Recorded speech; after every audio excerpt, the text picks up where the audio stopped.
Hi, everybody. I'm Brittany Lewis, a breaking news reporter here at Forbes. Joining me now is Congresswoman Ana Paulina Luna. Congresswoman, thanks so much for coming back on. Thanks for having me back on. Earlier this month, you participated in the House Oversight Committee's hearing with sanctuary city mayors. You listened to their testimony, you asked them questions, and at the end of your questioning, you told them that you're criminally referring them to the Department of Justice. So that's a big step. Can you talk to us about your decision?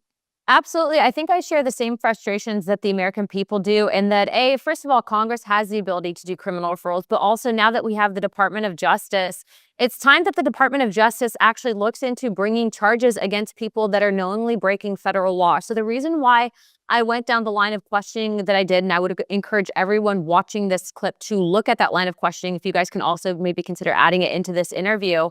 I wanted to see what their responses were for their own policies reflecting in their city versus what federal law says. And as you saw, based on their responses, I wasn't initially going to refer them if they said that they had made changes that are in line with federal law and that they were no longer breaking the law. As you saw, though, with their responses, they all admitted to breaking the law. And so, in my opinion, they're long-term causing us to spend more money having to deal with the issue of illegal immigration, but also they're putting Americans at risk for personal safety. And so what I did was I made the referral. I actually just today followed up with the Department of Justice. They acknowledged receipt of our inquiry, checking on the status of their investigations into these mayors. And frankly, I look forward to the Department of Justice holding them accountable. Because look, if you did it, if I did it, we'd be in jail. But just because they're in blue cities doesn't mean that they're protected. I want to talk about New York City Mayor Eric Adams particularly because he seemingly has taken a tougher stance on immigration. I want to read part of his testimony. He said this, quote, "To be clear, a sanctuary city classification does not mean our city will ever be a safe haven for violent criminals. It also does not give New York City the authority to violate federal immigration laws. To the contrary, New York City will always comply with city, state, and federal laws as it does now." Eric Adams has said before, hey, I'm cooperating with ICE. Hey, I'm cooperative with Borders Czar Tom Homan. In fact, they sat at that Fox and Friends interview saying how they're working together. What do you think of him? Do you think he's in a different category here? What more do you want to see from New York City's mayor?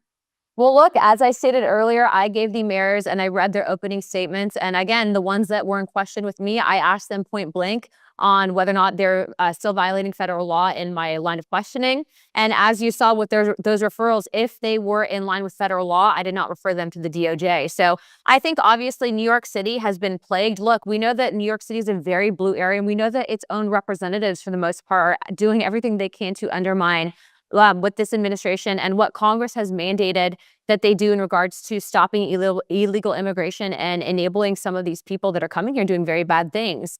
Look, I would like to see, though, all of these cities adopt a no illegal immigration policy. As we're seeing, Mayor Adams has actually gone back on his previous stances and is now doing the right thing.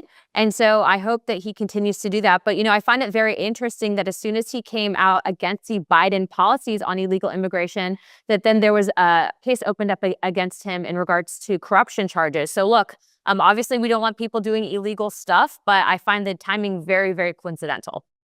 Your news made headlines that you were criminally referring these mayors to the DOJ. Did you tip your Republican colleagues off? Did you let them know? Did you tip off the Democrats? Was everyone shocked? I mean, what are those conversations with your colleagues looking like? Well, look, again, as I stated earlier, I wanted to see what the mayor's responses were first before I made the referrals. So I came with the referrals ready, but it didn't necessarily mean that I was going to end up referring them. Again, I went through that line of questioning, got them on record with their own policies versus that of federal law. And so I hope that the DOJ considers all of that with evidence when they take up the case. If they do, we're waiting on a response from them currently. I want to read something from the American Immigration Council. They said that under the 10th Amendment of the U.S. Constitution, the federal government, quote, may neither issue directives requiring the states to address particular problems nor command the state's officers or those of their political subdivisions to administer or enforce a federal regulatory program. So essentially, do you think that the investigation can go anywhere because of the 10th Amendment? What do you make of that? Most certainly, I think that they're perverting the 10th Amendment in that response. I would ask them, do they have the same perspective on child pedophiles? Well, I mean, that just stopped me in my tracks. So what do you think their response would be to that? I think that they're going to try to hem this up in court, and I think that they're going to try to say that the federal government is overreaching in an effort to protect the American people. But these are also the same cities, mind you, that are asking for federal dollars to deal with the problems that they themselves have caused. So if they want federal money, you need to comply. If you don't want federal money, fine, but figure out a way to pay for it. And then also, too, I think cities' policies stop when American citizens start having their own constitutional freedoms violated. When you are no longer able to access life, liberty, and the pursuit of happiness because you have someone extorting you, someone robbing you, someone basically enabling a criminal activity, as we saw with the gangs in Colorado. I mean, that's obviously a violation of any American-born citizen. And I would argue that that entire argument in itself that they're bringing forward is pretty hypocritical. What do you want to come out of this investigation? I mean, at the end of the day, it seems like this DOJ, this AG is different than the Biden administration's. They're releasing, it seems like you're happy with this, the JFK files. They released some records with related to Jeffrey Epstein. What would you want to see from AG Pam Bondi regarding your criminal referral? Well, look, to be clear, it was President Trump that released the JFK files, the MLK files, and the RFK files. We have the documents that are currently being uploaded at NARA, the National Archives, for JFK, but we're still waiting on MLK and RFK, of which we will also obtain. But look, we've been asking publicly for Pam Bondi, the AG, to release the Epstein files. She needs to do that. That was a mandate that the American people have asked for. If you look at any commentary online, the American people are still wanting to know what the status is. We obviously understand protecting victim privacy. However, why is it that there have been no charges brought against those that conspired with Jeffrey Epstein to traffic people? I mean, that's pretty egregious. Whether you have money, power, fame, whatever it is, they should not be above the law. And so I would urge the Attorney General to consider doing that. Also, Congress is still waiting on those files. And so, as you know, I don't hold declassification authority. But moving forward, I think that the American people want there to be justice served. And that means having a very aggressive Attorney General. I applaud her efforts in what she's doing with Tesla. Obviously, it's not right that American citizens are having their property destroyed or that there's literally acts of domestic terrorism because of what Elon Musk is doing with Doge. But I would also say that Jeffrey Epstein, pretty bad guy, and there's people walking free. I would say that, you know, these mayors having to be criminally referred to the Department of Justice so that they can open up a case against them. Look at the impacts that they have had, not just on American citizens across the country, but on their own citizens in their cities. And so I would say as aggressive as possible. We have only a short window until the midterms. We're hoping to keep the House. But again, my job is not to rely on what may come of things. It's to be active and active now. And so I continue to encourage as aggressive as possible behavior out of the DOJ. I would, if I could, want to get some of your takes on news of the day. First, proxy voting for new parents. You and I talked about this in January of 2024. You've been a long proponent of proxy voting for new parents. There's a bipartisan push here to allow this, including with your Democratic colleague, Congresswoman Brittany Pettersen. Speaker Mike Johnson today called proxy voting unconstitutional. He asked where the limiting principle was, essentially saying this could lead to a slippery slope, and he said that it violates centuries of tradition. What do you think of his response? Speaker Mike Johnson voted by proxy multiple times in the 117th Congress. He then brought forward a case to the Supreme Court, which the Supreme Court would not hear. Basically, to my knowledge, inquiring on whether or not if people voted by proxy that their votes and or the legislation passed by proxy would have been considered not law, as it, in his terms, would not have been constitutional, and that was turned down by the Supreme Court. So, look, I understand his concerns if it was written in the previous form. However, we've made the changes to ensure that it is in line with the Constitution by removing the quorum clause. It can be done, it will be done, and as you are seeing right here, these are all the times he voted by proxy. So I guess the question is now what? We are going to be bringing up the vote to the floor. There is massive bipartisan support, not just with the Democrats, but Republicans. We actually were collecting more signatures, and they actually had to cut off the petition at 218 because that's the max number that's allowed for the petition. So we're hoping that, again, they don't work against the entire conference. But remember, it's going to pass whether it's now or next Congress. The fact is that Democrats had vote by proxy without guardrails. We have guardrails in place specifically for new members. And then I would also argue that that argument in itself is pretty ridiculous, given that, again, he voted by proxy. Yeah, you did post those on X. And something, I mean, that can be said about this, even back in January of 2024, the people that are supporting this are politicians from all different sides of the political spectrum here. So I'm curious, you're saying that this is going to the floor, this is going to pass. When you posted those, did you get any response from him? No, not directly. But again, I am well and more than inclined to talk with members on the floor. And so I would encourage people, I've been making my case publicly because they're the ones that are going to the press and they're the one telling reporters things instead of coming to me directly. So I'm responding publicly. But again, I've never swayed in this position. I went through the legality factors of this. I checked it. It's in line with the Constitution. The real question is, why would they not want members specifically who've given birth to vote?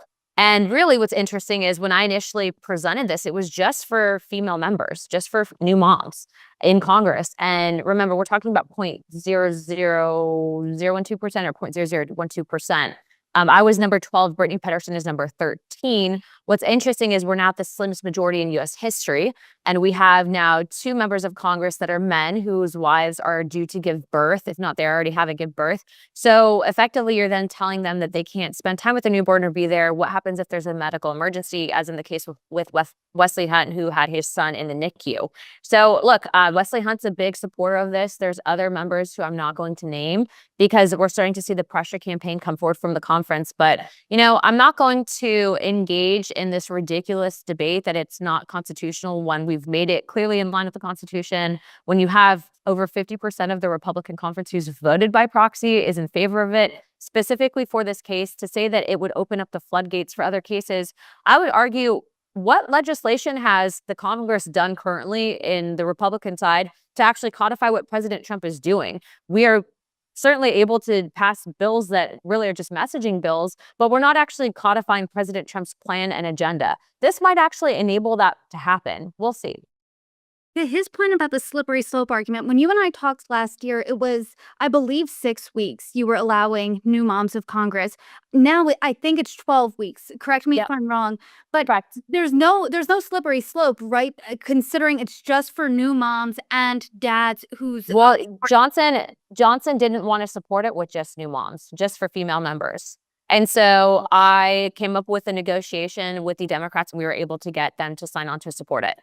So to be clear, Johnson did not allow for it to be just new moms. And going back and forth in negotiations with them, they try to say that doing a discharge petition, which is a parliamentary measure to actually physically collect signatures on the floor, so an old school way of doing it, that it's a tool of the minority. And I laughed because I've read the rule book twice. I'm probably one of the few members that has done that. To say to members of Congress that this is a tool of the minority and shouldn't be used. Well, they said the same thing about inherent contempt with Merrick Garland. And it was Republican members that protected Merrick Garland. So I would say that whole idea negotiation is really a tactic that's used for when they want people to just come up here and vote in line with the party. But that's not what I'm here to do. I'm here to vote, bring forward legislation, and actually do my job. And that means, guess what? Using discharge petitions. It means collecting signatures. It means doing inherent contempt. It means if people violate our constitutional and check and balance as an equal branch of government, that we follow up on that, to include whether it's asking the DOJ for their response on Jeffrey Epstein, or asking the DOJ for their response on what's happening with the sanctuary city mayors. That's my job. And so I'm doing my job. I'm not going to back off from this. And I just want your comment, if you could, on one final story. News broke yesterday that The Atlantic's editor-in-chief was inadvertently involved or added to a group chat with top U.S. national security leaders about the U.S. airstrikes in Yemen against the Houthis. What's your reaction to that really explosive story? Well, look, I find it interesting that this is from the same journalist that pushed a lot of fabricated stories about this administration. Also, too, interesting that they never point out that there is never any classified information shared on that Signal chat platform. And so I find this spin on this very interesting. But look, The Atlantic and how they've really represented themselves with this administration has not been 100% honest. Also, too, if you're really thinking about it from a national security perspective and they were so concerned about it, why are they posting now group chats on the internet? All of that should be called the question. But look, there's nothing classified shared in those conversations. Obviously, we saw very candid responses from the vice president and people involved. And frankly, I think the American people appreciated their honesty and feel the same way for many of their positions. So I back the president in this. I back what his decision is with now Security Advisor Waltz, who I know personally and has done great things as a veteran for this country. And we'll continue calling out the hypocrisy where we see it. And they said that the airstrikes were successful, but Goldberg did write this. What I will say, in order to illustrate the shocking recklessness of this signal conversation, is that the Hegseth post contained operational details of forthcoming strikes on Yemen, including information about targets, weapons the U.S. would be deploying, and attack sequencing. If the White House, if you're saying, hey, this stuff wasn't classified, is that pushing him? Do you think he should then post the entire conversation? Do you think that would compromise national security at all? Well, I find it interesting, right, that they're arguing that this stuff shouldn't be posted in a signal chat, and then the Atlantic takes it and actually puts a huge story on it, which means they and themselves were skewing the information from the get-go. But yeah, the White House said that it was not classified information. I would argue that if you asked Pete Hegseth this information in person, he might tell you exactly what he thinks on these topics. And so I look at things from a lens of, did it hurt the American people? Was the strike successful? Was it classified information? But then also to, what's the spin on this? And again, you can see this from the get-go. Instead of leaving that group chat, this individual decided to stay in the group chat. They then collected information. They then decided to write a story on it, trying to imply that there was classified information where there wasn't, and then said that it was so bad that there was a group chat, but then they took this and presented it to the world stage. So I just think the whole thing's hypocritical. And my final question, do you think Signal should be used at all then for any type of national security conversations? Well, I think that there definitely needs to be encrypted messaging platforms. I would argue that we should probably work on designing one that's hardened, at least for members in Congress and then also the White House specifically, because we tend to be targets. As you know, in Eric Swalwell's case, he slept with a Chinese spy, but he didn't know, I guess, apparently at the time that she was a spy. And so, we're constantly being monitored and surveillance. And there are people that will try to collect data from members of Congress. So yeah, we need something. I actually will tell you that I don't have any issues with Signal personally. So it's definitely a topic of discussion right now, for sure. Well, Congresswoman, per usual, I always appreciate our conversations. I always appreciate your candor. Thank you so much Thank for joining you. me. You're welcome back anytime. Perfect.